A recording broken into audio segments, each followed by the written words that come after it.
Hey, from New Jersey, it's the SNL Nerds, the show where two comics from New Jersey nerd out about Saturday Night Live.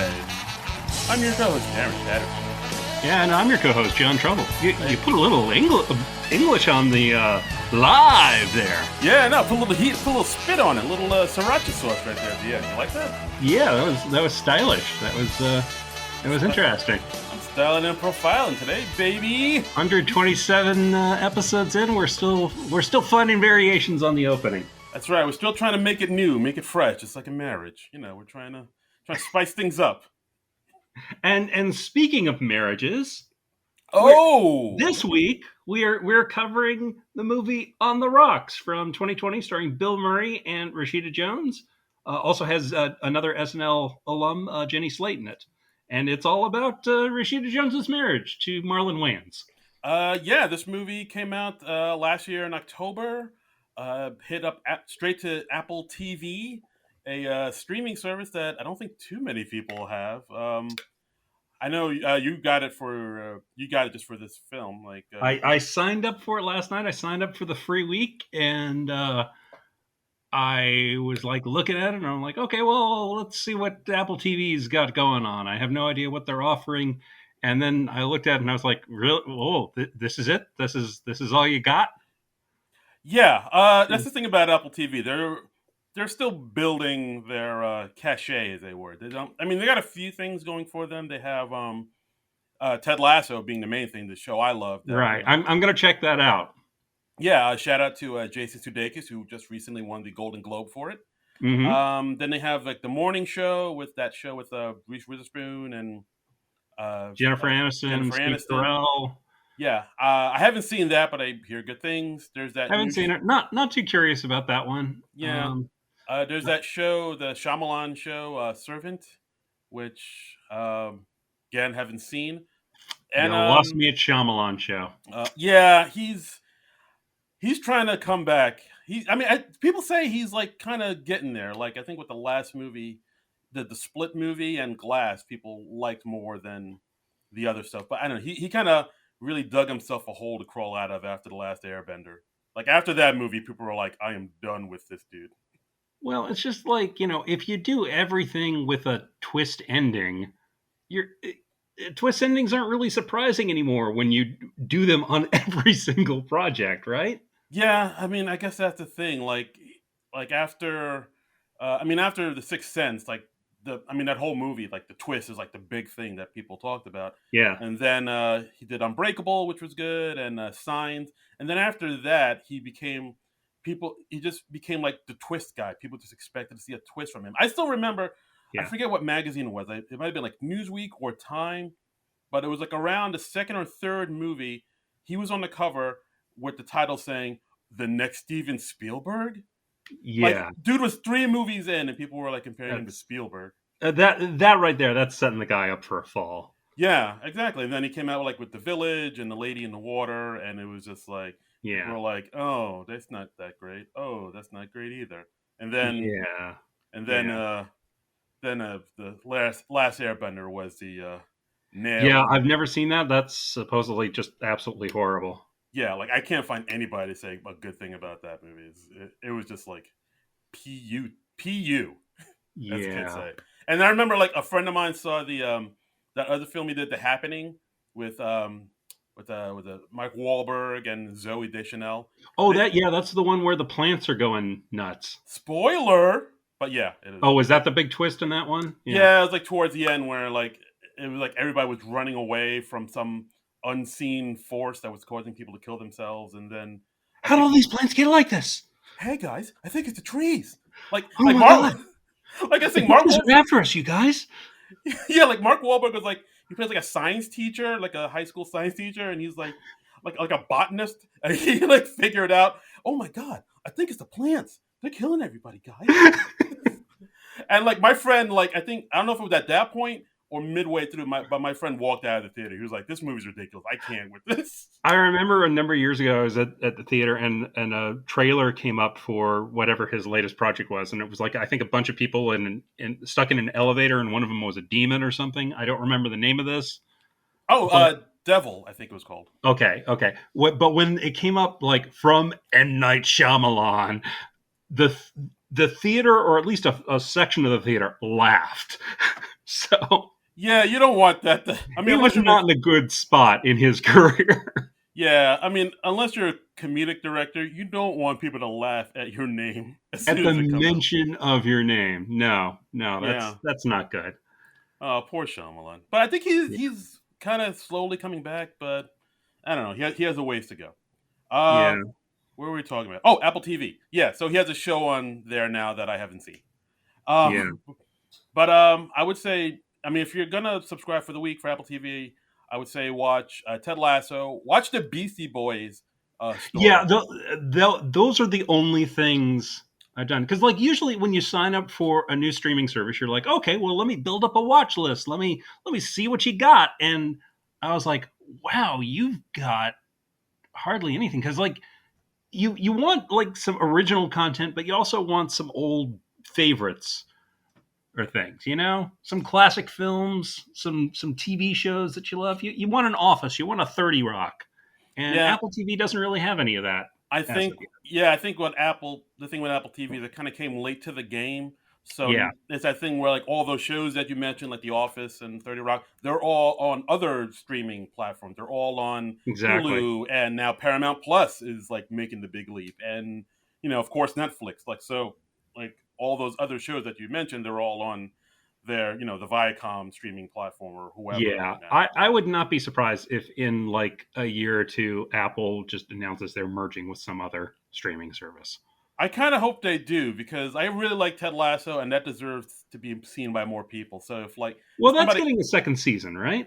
yeah, it is. Like I think when Sudeikis accepted his Golden Globe, he was in London filming it, so Right, that's what that, I heard. that's why he seemed kind of sleepy and out of it, and wearing like a tie dye hoodie.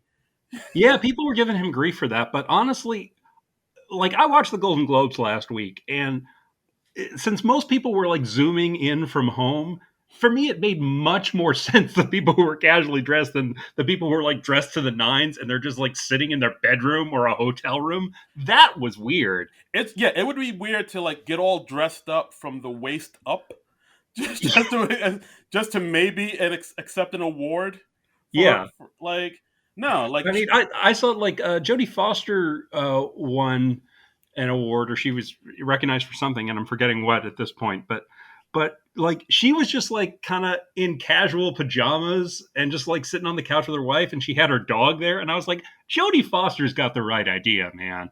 Yeah, like at that point, you treat it like a really nice slumber party. Like where like buy like like you go out and buy the nicest pajamas you can.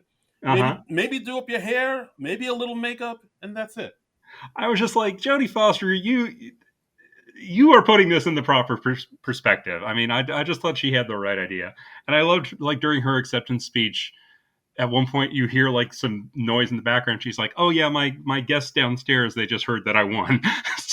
so there was Right. like a cheer going up. I was like, "Oh, Jodie Foster, you rock." Okay. All right. So just to mention, yeah. So she won a Best Actress Supporting Role for her role in the legal drama The Mauritanian, which I believe is on Apple Plus.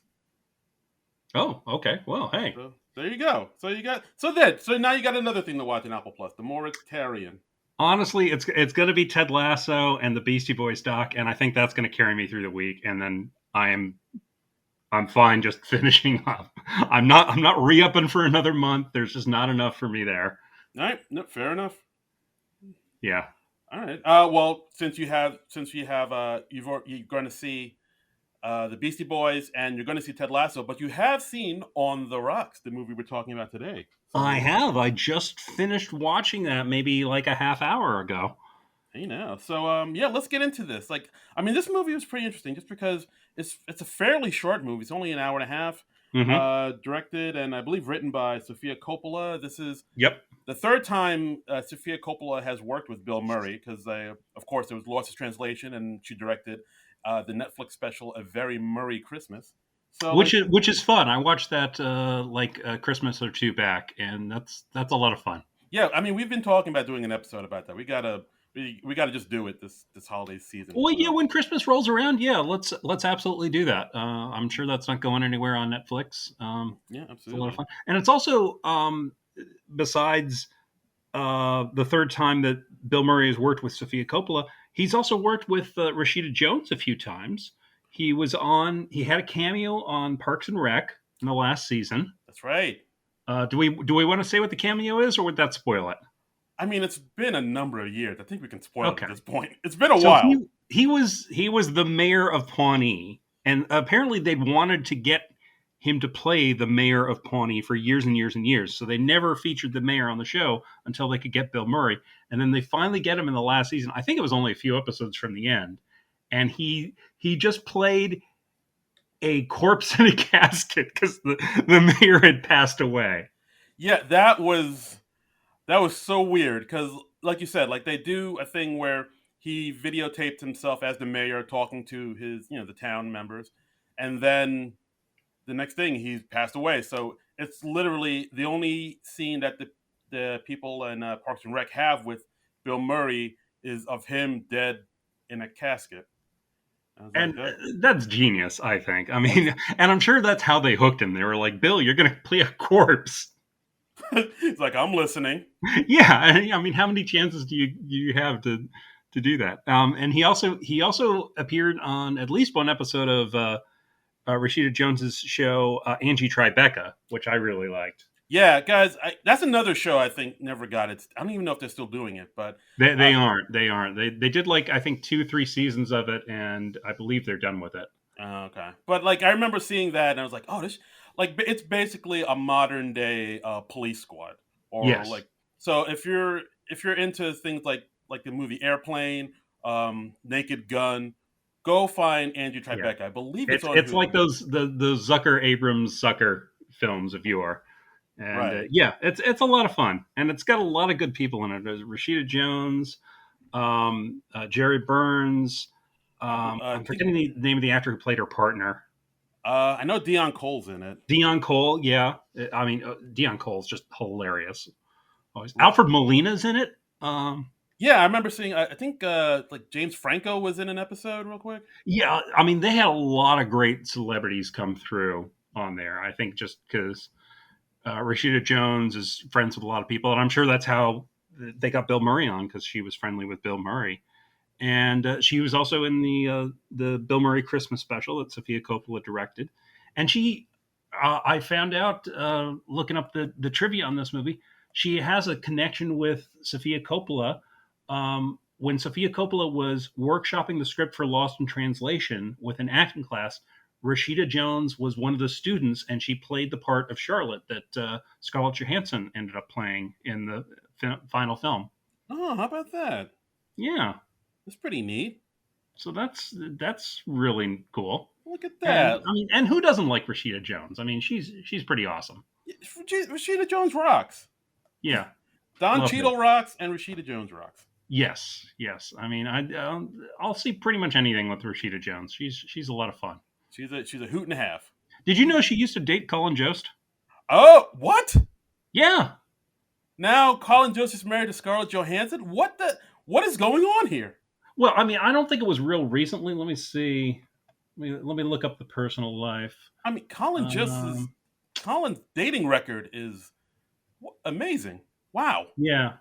Okay. It doesn't mention anything on her Wikipedia page about it, but they did date. They both went to Harvard. They didn't go to Harvard at the same time, but and I don't know exactly when. I wonder if it's on Jost's Wikipedia page. Let's look this up. I'm going to go down the rabbit hole. Yeah, let's do some sleuthing. We got to figure this out.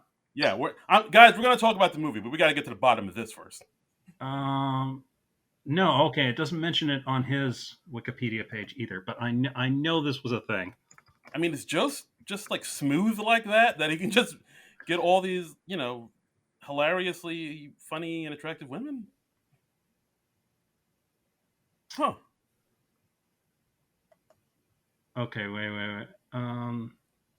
The first link when I search on their names together, have you been josted when celebrities are ashamed of? And then the headline is cut off. That's not a good first hit. Yeah, that tracks. But I mean, I've definitely got some paparazzi pictures of them arm in arm I and stuff. mean, I think they did it for a few years.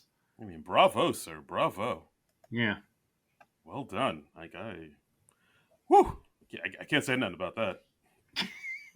I ain't mad at it. Surprising, right? Yeah, I was like, all right. Well She done. also dated one of the guys from, oh God, what's that hipster band that I'm blanking on the name of Oh, now? Vampire Weekend. Vampire Weekend. Yeah. I thought she's married to that dude. I think she was. Yeah. No, I think she is. She is. Ezra Koenig, right? Yeah. Yeah. I believe they definitely have a kid together. I believe they're married as well. Let me see. Let me go back to. Well, we're just getting into Rashida's dating history now. Yeah. She was engaged to music producer Mark Ronson in February 2003. Mark Ronson, the dude from Don't Believe It, Just Watch. Yeah. Wow. He proposed on her 27th birthday using a custom-made crossword puzzle spelling out "Will you marry me?" Their relationship ended approximately 1 year later. In 2018, Jones had a son with her boyfriend, musician Ezra Koenig. So I don't think they're married. All right, I thought they were. All right. Well, they're together. Okay, yeah. They're together. Yeah, not in holy matrimony, but they're together. Yeah. It just lists partners. Yes. It doesn't list spouses. They're happily living in sin. That's great. Hey, marriage, it's not for everyone. That's true. And speaking of which, On the Rocks. Look at that. Mm-hmm. How about that? It's about the marriage. It actually, the movie opens up with the marriage of Rashida Jones's character to Marlon Wayans' character. Yes. In this movie, Rashida Jones is a character named Laura. Marlon Wayans is a character named Dean. It opens up on their wedding, them getting married, and then I think at some point, because they got married in this huge, beautiful hall with, I guess, there's like a pool in it upstairs, and then they go like skinny dipping on their wedding day, and then we see them kind of sneaking off, and then the movie like flashes forward to a few years into the marriage, and they've got a couple kids. Right. So like basically they like you said, they have 2 kids. Married couple. She's doing the mom stuff, picking up toys and food off the floor. They also mentioned that she's a writer. She's like a novelist who I believe she sold an idea for a book, but she didn't finish or start the book yet. Yeah. She's on the phone with one of her friends. She's kind of bemoaning. She's like, "Why did I sell a book before I finished writing it?" And she's suffering from writer's block for most of the movie. And I really like the portrayal of writer's block. They got that pretty darn well. Yeah, pretty darn good. Because like at one point, it's just like literally her just kind of in front of a computer with no distractions, and just her just not knowing. And she starts rearranging the things on her desk, and later in the movie, when things are going better and she has stuff to write, we see her. She's like edited on a printout, and then she's going in and making changes on the computer from her printout. And I've done that. I've done that so many times with articles, because you spot so many more things when you actually physically print it out. And oh wow, I never thought of that. Yeah, okay. So I wonder if Sofia Coppola does that as well as a writer. I would assume so. I feel like there's like a few things in here that like was taken from real life. So that's what Laura does. Dean is a guy who has his own startup, who's starting up this new sort of tech company. So yeah, they're kind of vague on what he does, but at one point he's talking about, oh yeah, we got this many hits and we got ROIs and all that. He's using a lot of the jargon. Yeah, so it's some sort of social media type thing, right? A lot of abbreviations he's using. Yeah. So I thought it was funny. He says like ROI, and then he immediately says like return on investment. And I'm like, if you're using the term ROI, you know what it stands for, and your spouse knows what it stands for. Yeah. That was just something they threw in for the audience, I thought. Yeah, it's like you dummies in the audience, you need to know the definition of this. So like he has this tech startup, and he's away a lot. He's away on business trips. He's constantly traveling to different cities and countries, and so he's just away from the family a lot. So at one point we see Rashida Jones put the kids to bed. She's watching a Chris Rock stand-up special, Never Scared. Mm-hmm. And of course, it's the part where Chris Rock talks about how you don't have sex in marriages once you get married. It cuts to her falling asleep. I don't have sex. I have intercourse. I've had fellatio. It's a good bit, guys. Listen to it. Yeah, it's a great bet. So then it cuts forward to Rashida Jones asleep in bed. Her husband Dean comes home, exhausted, straight from the airport. He, drops his bags. He gets into bed with his wife and starts kissing her and making out with her. And she's, surprised, like, oh, hey, hello. Yeah. And he has this look on his face, like as soon as she says hello, where he stops kissing her and looks back, and he's like, oh, hello. Yeah, he's kind of startled by it, and then it just stops, and then he just falls asleep next to her. And we see her on the phone with a friend a little later, and she's like, "Yeah, he took a Xanax on the flight, and he came in and he started kissing me, and that's weird, right?"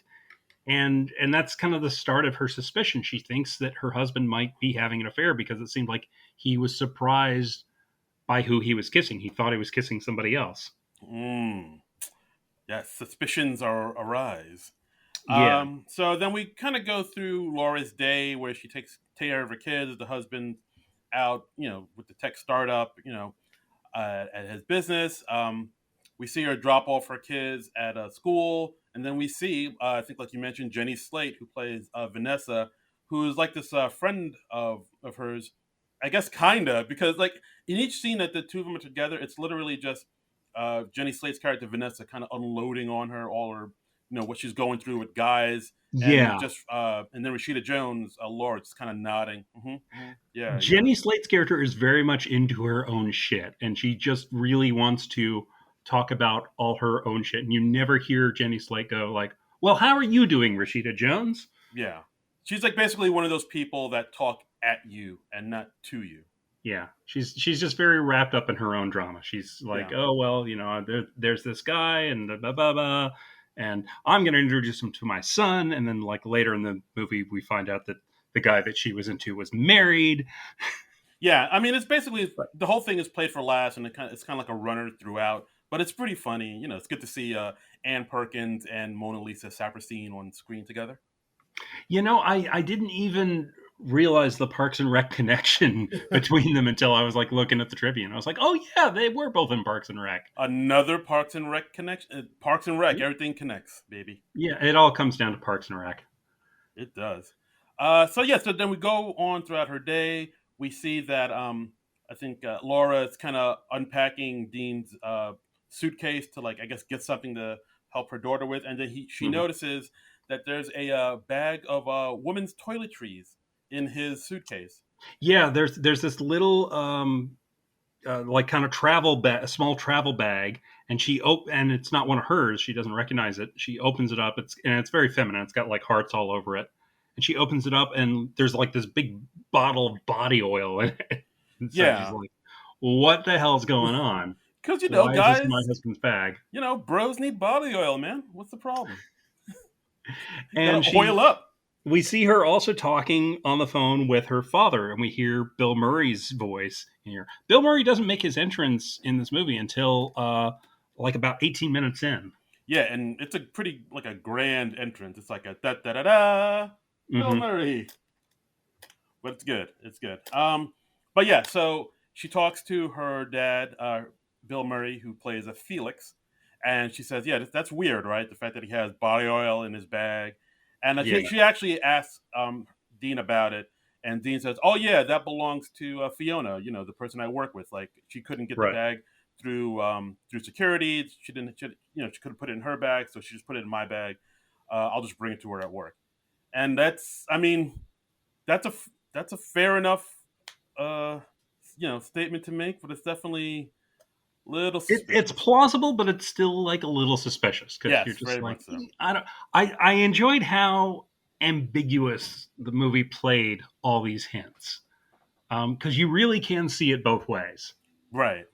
It is like I mean, like at one point, Rashida Jones's character, she goes to an office party for her husband Dean, and he's very much focused on all the work stuff. He like introduces her quickly to Fiona, who's like his work buddy, and then she's very kind of quickly shunted off to like another group.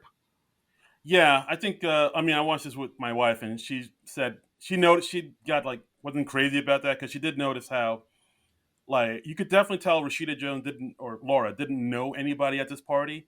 Mm-hmm. The only person she knew was Dean, and Dean was like kind of too busy to like kind of be with her. He was like too busy talking to other people, and she was just kind of left alone to her own devices at this party where Yeah. she didn't really know anybody. People were kind of trying to make small talk with her, but it was like so awkward.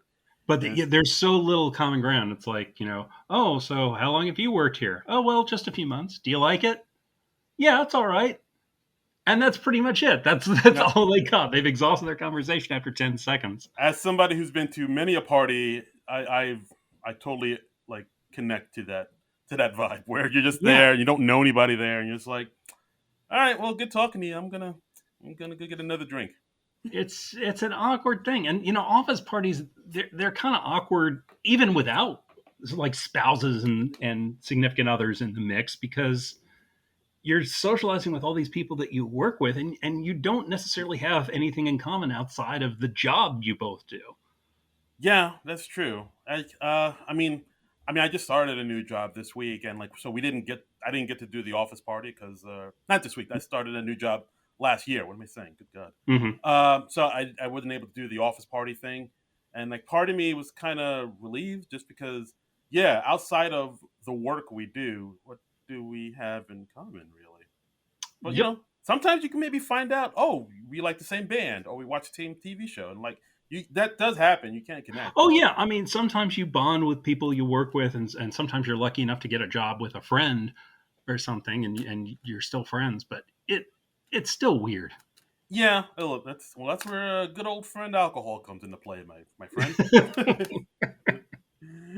Thank you, For alcohol. the office parties, not for like the day to day. You're saying, Sure. okay, Anyway, all right. but yeah, like And yeah. join us next week for Darren's intervention, folks. What? I'm busy that day. Okay. Got a party to go to. But so it's like all these little things that are kind of adding up, and they're making Laura suspicious. And so uh, Bill Murray, her dad, just says, "Well, hey, let's get together. Let's talk about it." And they talk about it, and we find out over the course of a few scenes that Bill Murray, he has had his own history with infidelity, so he kind of knows what to look for. Right. I mean, Bill Murray's character is named Felix, and he's a bit of a Lothario, as you can say. He's a bit of Mm-hmm. a playboy, a ladies' man. Yeah. He's basically that type of guy that well, in this film, he's an art dealer, and he's just this type of guy that like people automatically like and want to be around. Like he's like the dude. He's a guy that like Very much like Bill Murray in real life. I yes, very mean, much so. everyone's happy to see him. Everyone, he has like a rapport with everyone. I Right. mean, Like there's one point about midway through the movie where they get pulled over by some cops, oh my god, that scene.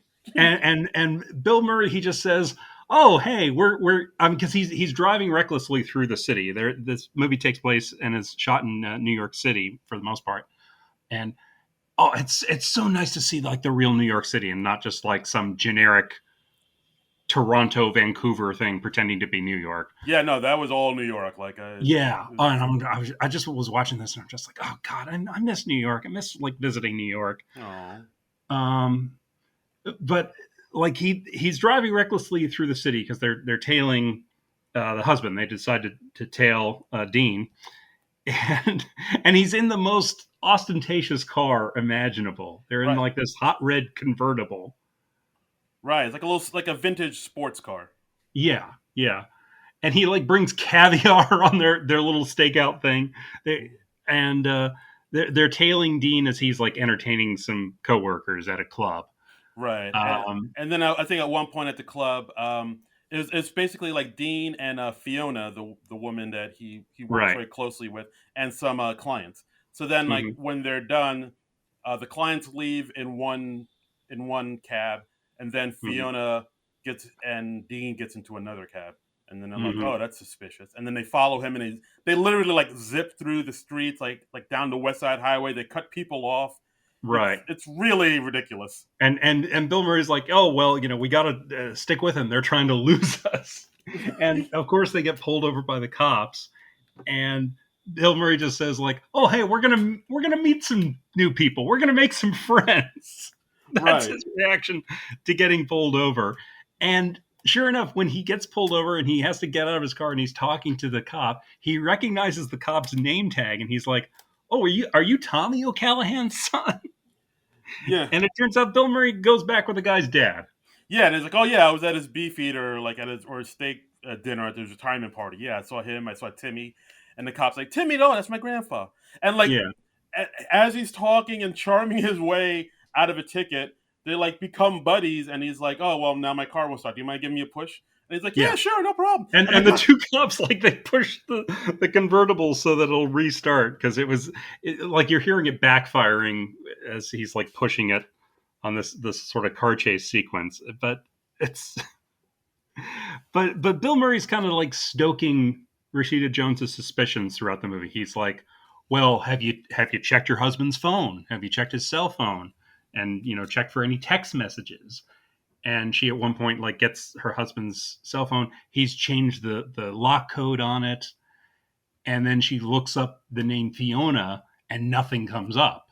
And when she tells Bill Murray about that, he's like, well, that means he's been deleting text messages. Because, I mean, if you're working with somebody, you're probably texting them a lot. I mean, that is true. Yeah. But I think at the same, Dean said, oh yeah, we had some like security protocols for all our phones. So like, I had to get a new password, and like that probably affect like it's very like like his responses are very plausible, but like there's still that kind of nagging doubt that's like, Yeah, he still acts like squirrely enough that you're still a little suspicious. Yeah, but I mean, he's a good dad. He's a good person. He loves his kids, and he loves his he's just into his work all the time. So, but there is enough there. He dotes on his daughters. I mean, you can tell you don't see him too much of him as a dad because he's so busy with work, but he's obviously a good dad. Exactly. But yeah, back to Felix. I mean, I don't know, Bill Murray in this role, like for me, he kind of makes this movie just because he's just like you say, he's like he plays that character, that guy that's like you said, like very, very much like Bill Murray. He's like you instantly like him. He always flirts with women, with any woman that comes by him. People just gravitates towards him. He's like a very learned person. He knows different languages. Like at one point, he's like I think the waitress that serves him when he's with Laura, he finds that she's Russian, so he speaks a little Russian to her. And he recognizes from her stance. He's like, "Oh, you're a ballet dancer," and she's like, "Oh, yes, I trained at such and so." And he starts talking with her and sort of mildly flirting with her. And this is, of course, this woman who's like decades younger than him because it's like this young waitress in her 20s. But because it's Bill Murray, it's charming rather than creepy. Yeah, exactly. And he's just the guy that like people are just like, oh, that guy's really cool. He's just that. So but yeah, so Laura basically tells her her concerns about like I think something's going on, and of course, like you said, Bill Felix kind of stokes the fire, saying, "Well, we need to, I know a guy." I think the first thing he said is like she says that he was staying in London, and then she said, "Well, where was he staying?" In London? And he asked about the hotel he was staying at, and he's like, "Oh, well, that's the Blake. That's not a hotel you stay with when you're traveling alone. That's like sort of this tucked away, small romantic place." And he's like, "I know a concierge at this other hotel, and he knows all the other concierges in town, so I'll check up on him." Yeah, that's another thing that goes on. Like he's like one of those guys that knows a guy that can get you information or whatever you want. Like, oh yeah, I know a guy. He's like, I mean, I don't know too many people like that in my life, but like, God, that must be a really nice way to live. He's got a guy. I mean, it's he's got the money, he's got the influence. That's what you do. Right. You know people. You got people. You got people to wait on you hand and foot, and he's got a chauffeur who drives him around the city. It's pretty nice. I mean, at one point, I think what was it? I think Laura says to him, like after they get out of the ticket with the cop, I think she says, looks at him and says, "It must be very nice to be you." Yeah. And he's like, yeah, it's pretty all Yeah, right. and he's like, I wouldn't trade it for anything. He is very happy with his life. He's got a good life. Right. So Felix kind of agrees that all the stuff is very suspicious that Dean's doing. Of course, he also has a kind of a Neanderthalic way of looking at men. It's like, yeah, this is what men do. They're just we Yeah, conquer. he talks about how men are sort of evolutionarily wired up to not be monogamous, and he's got all these historic or evolutionary justifications for it. Right, like I think he said at one point, yeah, back in we were Neanderthals, like we'd walk on all fours, and Hmm. the female's haunches is what would attract Right, men to women. So as we evolved and we began to walk, breast size kind of became the new haunches, right. and it And men were attracted to adolescent women because they were they were younger and they were easier to catch. I think he says. yeah, and I was like, why are you saying this to your daughter? Good God, Yeah, he's yeah, he's he's got no filter really. I mean, yeah, he says what is on his mind, holy moly, whether it is appropriate or not. I mean, at one point, he picks up his granddaughters, Laura's two daughters from ballet class. He's flirting with the ballet teacher a little bit. He's like, "Oh, you're standing in fourth position," and she's like, "Oh, yes, I guess I am." And then later, after they get back to Laura's apartment, and she's like, "Okay, I'm gonna go grab a quick shower. Can you just watch the kids for a while?" And she comes out. He's been showing the girls Breaking Bad, and these are like the youngest one's like a toddler. yeah, these are children. They should not She be is like watching. still in a stroller, and the other one's like 7 at best, I think. I'm a grown ass man, and Breaking Bad was too much for me. Yeah. So I mean, we don't know what episode of Breaking Bad he's showing him, but Oof. and Uh, he's also made him egg creams right before dinner. yeah, I guess you shouldn't do that. So he's a good granddad, and that his granddaughters love him, but he's spoiling them rotten, as grandparents are wont to do. Absolutely. So then later on, we learned that Dean is actually going to be out of town for Laura's birthday. He's going to be in LA. Yeah, Felix isn't crazy about that. He's like, you should be in town for your birthday. That sucks. yeah. He's like, Uh, I always travel a lot, but I always made it a point to be home for the birthdays. yeah. So I mean, he kind of paints himself as like maybe a better person than he remembers he was. Yeah, Uh, I mean, we find out over the course of the movie that I mean his marriage to Laura's mother ended basically because of his yeah, affairs plural. yeah. Uh, Oof. But yeah, so basically at this point, Dean leaves for LA to go on another business trip. Felix sends Laura some roses. Then Dean for her call birthday. for her birthday, and then Yeah. Dean calls Laura and the family. FaceTimes her and says, "Oh, I got you a gift." And I think the kids get the gift. It was a gift that the kids helped Dean wrap. Hmm. She unwraps it, and It's a big box. it's a big old box. Big box. It's exciting. You're like, oh, what could this be? And she opens it up, and it's like this big multi appliance tool. Yeah, it's something called a Thermomix, which is an actual thing. It's like a cooking appliance that helps you, like, kind of, slice and dice and julienne and steam vegetables and what have you. Yeah. And Not the kind of gift you want for your birthday, and certainly not the type of gift you want from your husband on your birthday. yeah, guys, just a pro tip: don't give your significant other anything that's like, oh, this will help you cook me better dinners. This will help you clean our filthy home. Yeah. Don't get them anything like that. Don't buy the Cuisinarts. Don't buy the vacuum cleaners. It's their birthday. You want to do the jewelry, Yeah, go do something nice. Do something fancy pants. Don't. a nice dress, a fun trip. Take them out to dinner. Yeah, put on the Ritz, as the kids Yeah. say. Yeah. So then Felix calls Laura, says, "Hey, I'm downstairs right now. I'm taking you out for your birthday.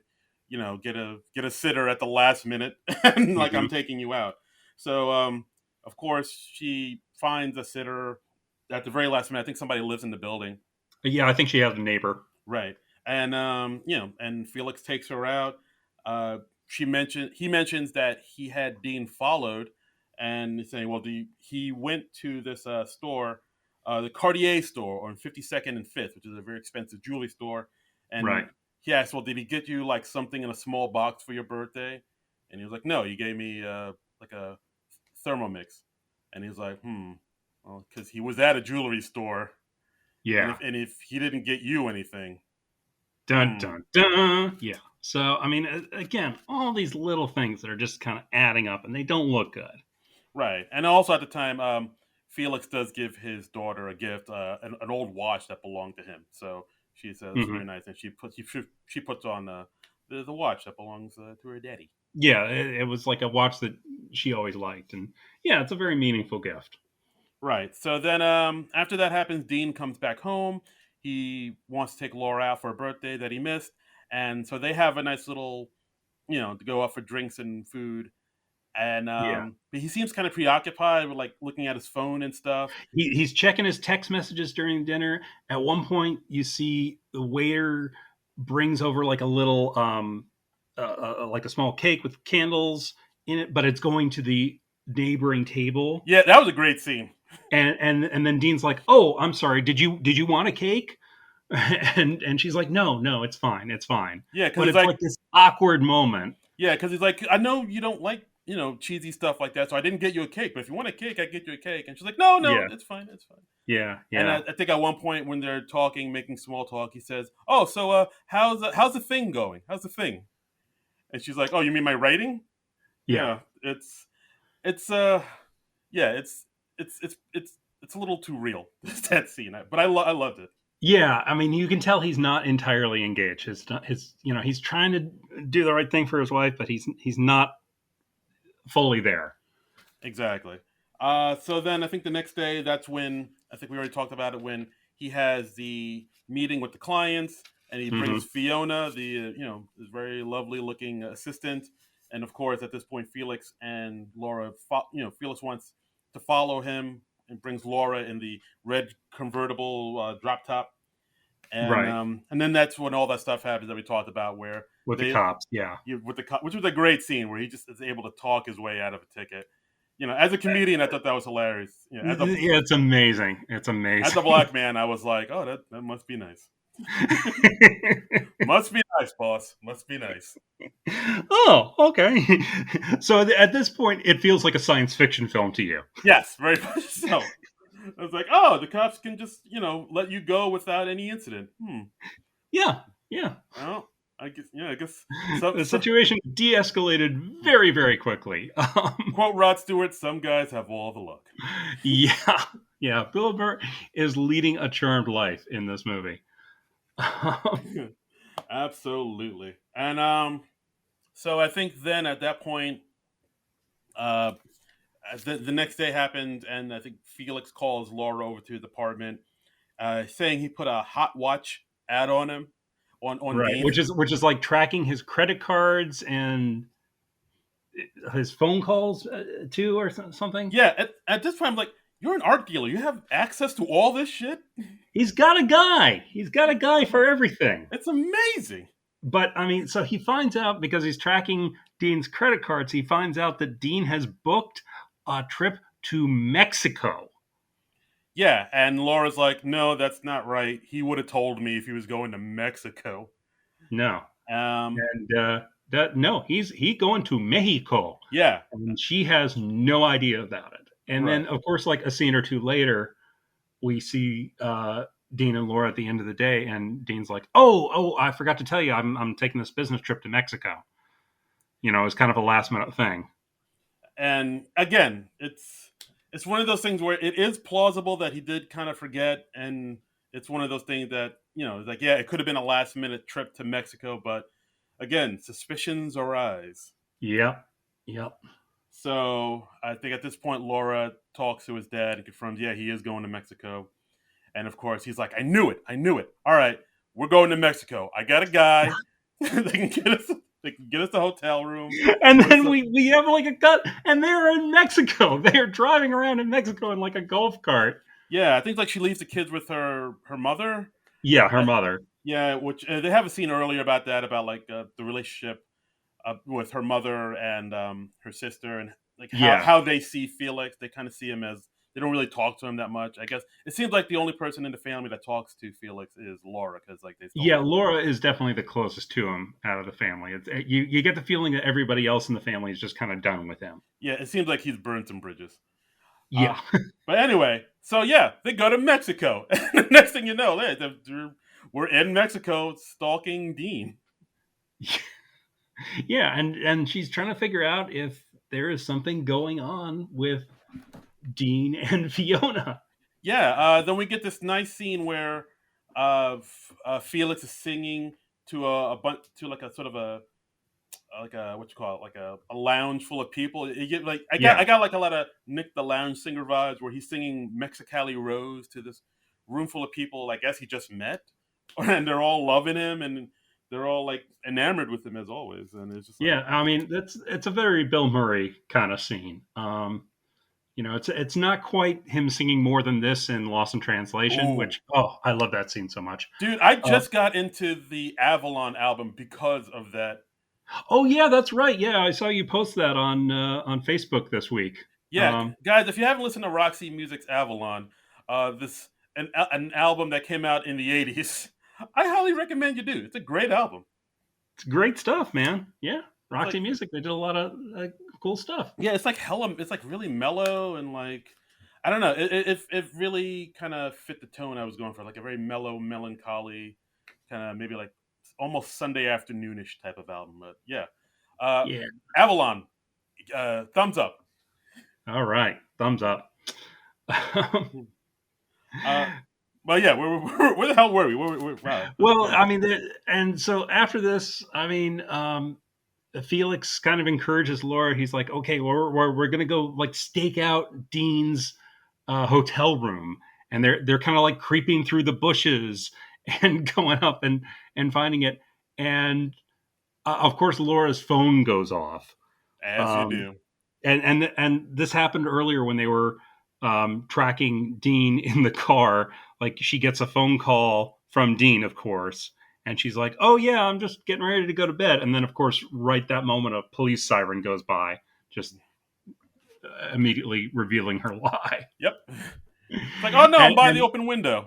I'm yeah, safe. and then after she hangs up, Felix is like, "Oh well, that was very good for your first time," because he's like, of course, very practiced at lying on phone calls. Yeah, I mean that whole thing. I mean, like I think we touched on it earlier, where even though Felix is this very lovable, gregarious man who's everybody is attracted to, like he wasn't the best dad. And there is a scene where Rashida and Bill Murray, Felix and Laura kind of talk about it, where he's like, yeah, she cheated on mom, and Yeah, why'd you do that? And I think he kind of gives this honest answer where he's like, well, when me and your mom met, she kind of looked at me with like I was the love of her life, but then you kids yeah. came along, and I love you kids, but then she looked at them like they were the love of my life, and I didn't. All the love was going to you kids, and Yeah, I needed that from somewhere else. right. And of course, And it's a very honest answer, but and at the same time, like Laura's like, well, how much is enough? What would be enough for you? yeah. I mean, it's like he's not apologizing really for what he did or how he Yeah, is or was, but he's giving a very honest answer. he's And kind of explaining it, and you see both of their points of view. It's really cool. It's a great scene. yeah, I mean, I kind of I appreciate it, because like sometimes the most honest answers are the ones where you're not the hero in them. Sometimes the most honest answer makes you look like a selfish dick, and Yeah, I think yeah. they're still getting away from that. And I mean, in this movie, everyone's a selfish dick to some degree. I think Yeah, there's a lot of selfishness in this movie. there are, but you can. I mean, towards the end, you can see them trying to get a little better. Yeah.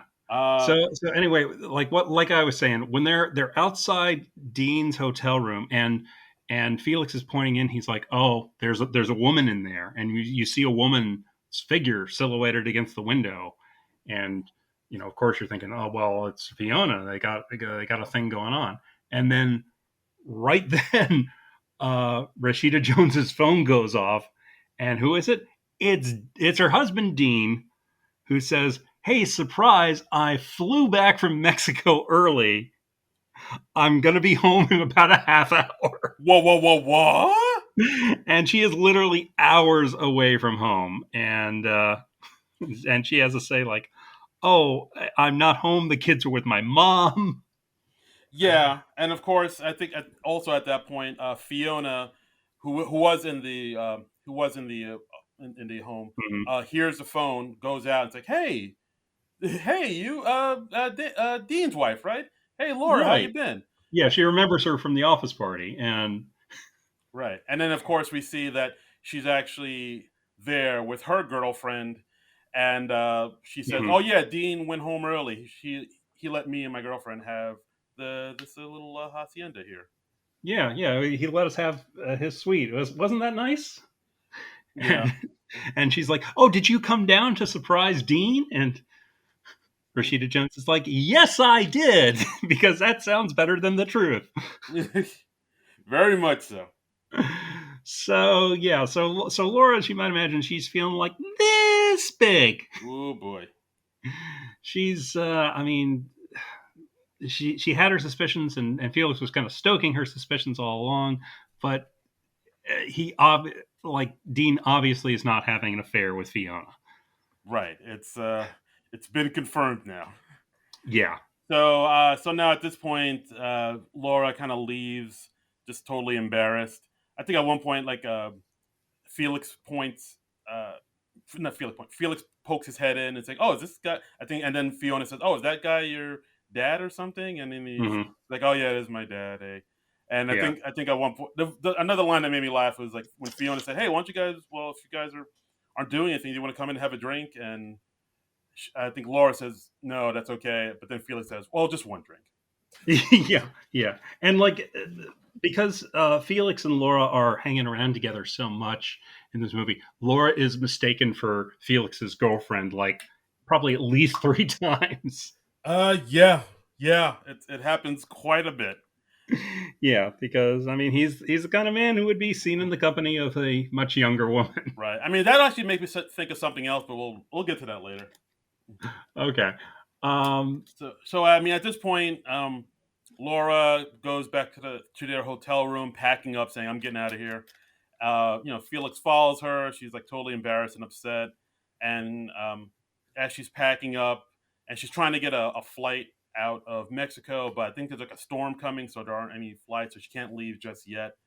Um, so she's just really upset and frustrated, and she kind of unleashes on Felix, saying like, "I can't believe I let you put all these thoughts in my head, and like I can't yeah. believe I followed you and all this stuff, and like you weren't the greatest father. You did all this shit to mom, and you're like you couldn't be discreet about it. You're like you were out in the open, cheating on mom, just embarrassing her. Like she kind of lets loose a lot of pent up anger she's had towards her dad. Yeah, yeah, and it's a whole lot of stuff, and we find out more about Felix. He at one point he confides in Laura that uh, the the person that he was cheating with from his work. What was the character's name? Holly. Yes, yes. Okay, and he says like, did you know that Holly just recently passed away? And he's like, she was only 50, and I never thought that I would outlive her. And it's obvious she was obviously like a very important person to Felix, and this obviously has screwed him up a bit. Yeah, And but they also said like they didn't. Him and Holly didn't stay together that long. She no, said, but no, but it was obviously like a significant relationship for him, or at the very least, like hearing about Holly's death really hit him hard. And this is not somebody that Laura ever really knew. She's like, yeah, I never really got to know her. yeah, I didn't get to know your mistress, Dad. Sorry. Yeah. But But yeah, you get a little kind of peek into his inner life. yeah. I mean, it seems like he's a guy who just. I mean, he is who he is. He's comfortable with being who he is, and he doesn't really apologize for it. I mean, at the same time, he does care for all these women he's been Yeah, with and embedded, and I guess he doesn't he's mean to he's break not hearts. really he's not really regretful. He's not apologetic, like you said. But I mean, there is, I don't know. It gave him pause. Mm, absolutely. and you understand him a bit better. You understand who he is. Right. So I guess then they had a falling out. So I guess she had to wait till the next day to take a flight out. I think she ended up sleeping on the beach at some Yeah, point. Then she goes, she takes a flight back to New York.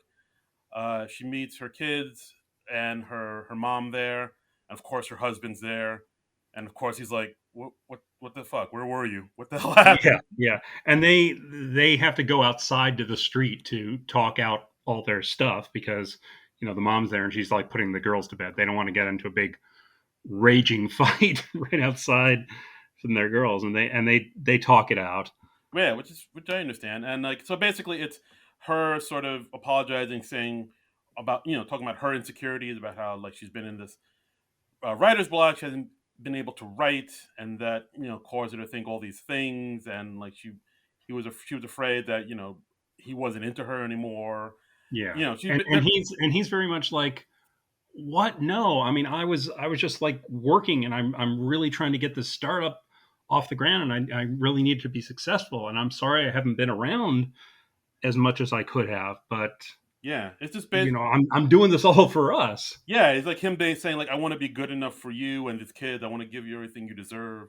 Like it's Yeah, basically like a lot of them unloading their insecurities and like what's really been kind of motivating them. It's a very good cathartic talk. I kind of yeah, forgot that like Marlon Wayans is a good actor. He's actually because like I don't see him in too many things really. yeah. I haven't seen him in anything like this before. I mean, I haven't seen a lot of straight acting from him. I mean, of course, I know him going back to In Living Color, and he was on Happy Endings as well, wasn't he? Or was No, that Damon Wayans Jr.? that's the other Wayans. There's always another Okay, Wayans. there's so many Wayans, it's tough to keep A track. lot of Wayans out there. But no, he Yeah. was. I mean, I think I remember years ago people noticing that he was actually a solid actor in. If you ever saw the movie Requiem for a Dream, that Hmm. Aronofsky film, which is disturbing as hell, but like Yeah. he's really good in it. And I think at that point people were like, "Oh, he's really solid." But like I don't know, for some reason he's never done more drama. I know for a while he was like connected to playing Richard Pryor in the Richard Pryor biopic, which I guess it still has yet to get off the ground. Uh And huh. like people say they saw his demo, his reel for it, and people say like, no, he's really good as Richard Pryor. He's like got all the mannerisms down and whatever. But like, I guess that never happened. I don't know if it'll ever happen or will happen. But like, he's a solid actor. I just wish he'd do more like dramas and stuff because he's got the chops. Yeah, he's really good. I mean, and it's not an easy role to play because you have to kind of just play it right down the middle. Like you can't be such the perfect husband that the audience goes like, oh well, this is absurd. This is her imagination running away with her. But you also can't be like such a scumbag that you're like, well, obviously he's cheating. I mean, so he really has to play that ambiguity. And he does a nice job of it. And the writing and the directing does a nice job of that as well. No, absolutely, absolutely. Yeah. So yeah, so the two of them have this great talk, and then they have kind of this new level of understanding. Um, cut to we see Rashida Jones is sort of able to write again, and like Hmm. you mentioned before, she's able to kind of come up with more stuff for her. We see them out. She and Dean are out to dinner, having like a belated birthday celebration for her, and he's like, "Well, how did it go today?" And she's like, "Oh, I was up to page 64 today." So she's like cracked her writer's block, and she's back at work, and Right. that's good to see. Yeah, and we also see that Laura and Felix have kind of reconciled. Reconciled, yeah. Yeah, 'cause at one point she kind of leaves her apartment. I think they live in like Soho or Tribeca, and like he's waiting outside in the car, to say hey, and they have like a nice little tender moment where Yeah, and he's like, "Hey, I'm leaving on the QE2 in just a little bit. Do you want to come with?" And she's like, "Well, thank you, but no, I can't. I have a family, I have work, I have a life." right. I believe he says, "Oh, you have your own adventure." Okay. Yeah, yeah, So I think they kind of come to this understanding where they're like, yeah, he's my dad. I know he loves me, and I know he just kind of this is just who he is. He just kind of goes off and has adventures and does what he wants, hmm, and the world loves him, and I do love him. I have love for him, yeah. but he's She just like it's like everybody in this movie, they just kind of decide to accept each other for who they are. Yeah, And I like that. I like that. Yeah. Yeah. So at the very end, we see, like you said, the two of them having dinner in a restaurant. Um, Dean gives Laura another gift for her birthday, and Mm-hmm. she opens it up. It's another Thermomix box, Yep. and he said, "Oh no, open it up." And then she takes the tape off and looks in, and we see a smaller Cartier box in there, Right. and saying, Right. "Yeah, And she opens it up, and it's a new watch, and he says, "I'm sorry, it's late. I didn't realize how long it would take to get it engraved." So right." And so, of course, she's happy. She takes off the watch that her dad gave her, and she puts on this new watch. yeah. And yeah, and that's pretty much the film. It's like I like this film. It's like a nice, charming, sweet, short little film. Yeah, it's very low key, but I really liked it. It doesn't get like outrageous or goofy. Really, it's very credible. You know. Yeah, I mean, I definitely got like maybe early Woody Allen film kind of vibes from this. It's very New York. Mhm. But yeah, it mostly just kind of plays on people, the acting and the writing kind of Yeah. there's no big like craziness that happens in it. It's very, like you said, like very low key. And I mean, the chemistry between Rashida Jones and Bill Murray really helped propel this film. That, and of course, just Bill Murray being Bill Murray. Yeah. Yeah. No, it's pretty great. I really enjoyed this. Yeah, yeah. Like I was looking up stuff to online to talk about this film, and I think I saw somebody tweet it out, or I forget where I saw it, but they Hmm. they said, "Oh, well," like I think somebody mentioned or noticed that there was probably parallels between Laura and Felix and Rashida Jones and her actual dad, Quincy Jones. And Uh huh. I was like, oh, is Bill Murray just playing Quincy Jones throughout this whole film? Because there are, you can tell, like I mean, both guys are like, well-known men who know a lot of people and like make a lot of Right. friends and are, in high-end, kind of high-profile positions, and they're both known Lotharios, known to love the ladies. That didn't occur to me, but yeah, that's interesting. And who knows? Maybe I'm sure there was some of Sofia Coppola's life that went into this Yeah, as well. yes, that's true. Like part of me Because was, Francis Ford Coppola, also a pretty beloved guy. I have no idea about the state of his marriages or anything like that. As far as I know, he and Sophia's mother are still together. But right, yeah, like part of me was thinking, like, especially during those scenes where um, Laura was talking to Felix about his infidelities. Like, oh, I wonder how much of that is kind of intertwined with how Quincy was with Rashida's mom. Like, I don't know exactly. I mean, I know mhm, Rashida.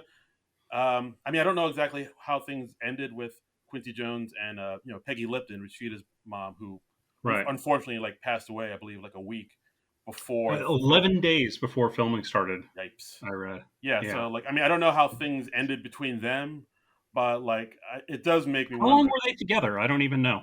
That's a good question. I don't think they were together for too long. Let's look that up. Da, da, da, da, da, da, Let me da, see if I can find it.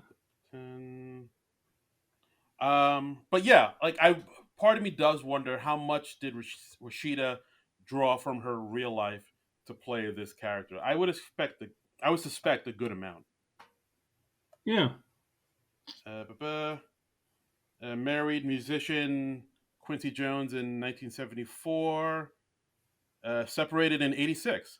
Oh, wait, separated in 86, divorced in 89. Oh wow, they were together way longer than I thought. Well, that's a good run. So yeah, I would say like 15 years. Wait, math. Well, I'd start from the separation. Okay, so then 12. Because sometimes stuff goes on. You're separated, and it takes a long time for the divorce to finalize. Got it. All right. Particularly if you're rich, I'm sure. All right, so they married in 74, separated in 86, so 12 12, years. 12 years. It's a good chunk of time. That's a good chunk of time. That's a decent chunk of anybody's life. Absolutely. Um, yeah. So, Did they have any kids besides Rashida Jones? yes, Rashida has I just saw a daughter. No, Rashida has a sister, Kidada. Okay. So yeah, Kidada. So they had two kids, All right. Okay. Rashida and Kidada. Okay. Um, but yeah, overall, I mean, thoughts on the film overall? What do you think? I liked it. I enjoyed it. It was like I said, it was a nice low key thing. I thought it was. I don't know if pleasant is the right word because it's it's largely about a woman who suspects her husband is cheating on her. So I don't know if pleasant is the right word, but I enjoyed it. It's fun. Rashida Jones and Bill Murray have a really nice rapport together. You can believe that they're father and daughter. No, I think absolutely, absolutely. the fact that they've worked together before and they knew each other a bit. I think that really helps. Yeah, yeah, it's a good film. Would you suggest somebody sign up for Apple TV to watch it? Um, I don't know. It's definitely worth seeing. And you can get like a free week of Apple TV. So yeah, by all means, check it out. I personally don't. It doesn't look like to me that Apple TV has enough content overall to make it worth the while to like sign up for months and months and months. Yeah, so sign up for the week. Watch On the Rocks. Watch the Beastie Boys story. Watch Ted Lasso, and then after that, you can just Yeah, maybe you know. they got Tom Hanks's last movie, Greyhound. Oh, that's right. Um, Oh, I forgot about that. I'm hearing For All Mankind is supposed to be very good. That's like an alternate history thing where Russia reaches the moon first. Hmm, Um, interesting. All right. and that Dickinson show with what's her face from the Pitch Perfect movies. Oh, shit. I know you're talking. Oh Yeah, man, I know you're talking about. Hold on, hold on. hey, Haley Steinfeld. Oh, I wasn't even gonna say that. I was gonna say like the redhead. No, Oh, okay, so it's not the redhead. no. Whose name is Anna Kendrick. Is Anna Kendrick a redhead? I always consider her having brown hair. It's reddish, Okay, redesque. all right. All right. So yeah, I mean, guys, if you have Apple TV, watch On the Rocks. Yeah, It's a neat little film. You definitely get like a good chunk of New York in there. Like New York is almost its own character in this film. it's just so much fun to see like the real New York, and you could just see from the feel of it that it's the real New York. It's just so nice to not see generic movie city and they're playing it off Yeah, like it's New York. it's not Vancouver. Exactly. It's actually New York. But yeah, yeah. So thumbs up all around for On the Rocks. So yeah, we And really yeah, dig it. enjoyable. I mean, it's just nice seeing. It's always nice seeing Bill Murray working. I always enjoy watching Rashida Jones.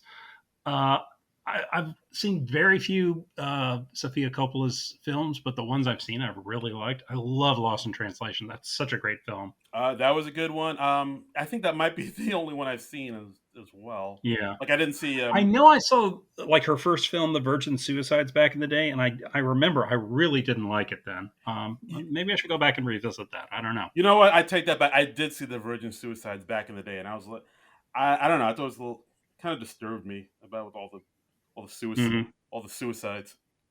All the suicides, all the virginity, Yeah, I was like, oh, the virginity and the suicides going together. It's yeah. I know it's one of those things where it says Virgin Suicides in the title, so I should expect they suicide. did not lie. They did Yeah, not lie. like I don't know why I was like upset. It's like, oh, there's actual suicides in this. There's Yikes! actual virgins committing suicide. Whoa, whoa, whoa! This title was misleading. Yeah, What else? Marie Antoinette. I haven't seen. never saw that. The Bling Ring. I don't think I'd even heard of that. That's the one with Emma Watson from Harry Potter. Okay, yeah, The Beguiled. I've seen a very Murray Christmas because she directed that as well. The Beguiled. I have not seen. Nope. And On the Rocks. I saw. There you go. Yeah. And a film called Somewhere, which I have not seen. Wow. All right. All right. I guess I got So some work cut out for me. we got a few Sofia Coppola movies to watch, I guess. Indeed. Sofia Coppola. Yeah. Let's do it up. Okay. All right. So, and that's our episode, guys. On the rocks. Thumbs up. That's it. All Yep. right. So should we talk about what we're going to talk about next week, perchance? Sure. We could talk about what we're going to do the next couple weeks, I think. Yeah, let's do it. Yay, yay, yay. Okay. So, I mean, do you want to do it, Darren? You know what? I will do it. Yeah, you go ahead. So, as most people know, next week is my birthday week, of course, as is observed throughout the country. Yes. National holiday. National holiday, of course. Everybody had the day off of work. I proclaimed it. And so we're going to do one of my favorite movies. I would say this is one of my favorite comedies of all time, I would say. Wow. Definitely of the 80s, probably of all time. And it's also a film that stars one of my favorite SNL cast members of all time, one of my favorite comedians of all time. I know this movie backwards and forward. I can quote it like right off the back of my hand. It takes place in my hometown of Queens, New York. Ladies and gentlemen, we are doing the original 1988 film, Coming to America. Woo! Hot diggity damn. And this is very topical because the sequel, Coming to America, the sequel to Coming to America, it just dropped this last week. So we're going to watch the original from 1988, and then we're going to watch the sequel that has been done 30 years later. Yeah, so we're going to contrast and compare. Which one's better? Which one's worse? Did the sequel need to be made at all? Yeah. So I'm super pumped for this because like I said before, I love Coming to America, the '88 original. It's near and dear to my heart. I still kind of quote it to this day. Like it's got a lot of good stuff in it. I've seen it multiple times. I'm gonna try to not be like crazy fanboy obnoxious about the film. Like I'm gonna try to pull away from being all MacGruber about it. But like I can see myself getting to MacGruber levels over it. Yeah, I can see that too. I'm looking forward to seeing it. I mean, I saw it back in the day, of course, but I couldn't tell you the last time I watched this movie all the way through. Dude, it's one of those movies you see bits and pieces of on TV, and usually if you come across it flipping channels, you're going to stick with it till the end. Yeah. But been a long time since I watched it from beginning to end, so I'm looking forward to revisiting it. Yeah, I mean, I think last time I saw it was probably maybe a couple months ago, and it still holds up. It's a work of art, this film. And as far as the sequel, Coming to America, I gotta be honest, I was a little iffy on it because I love the original so much.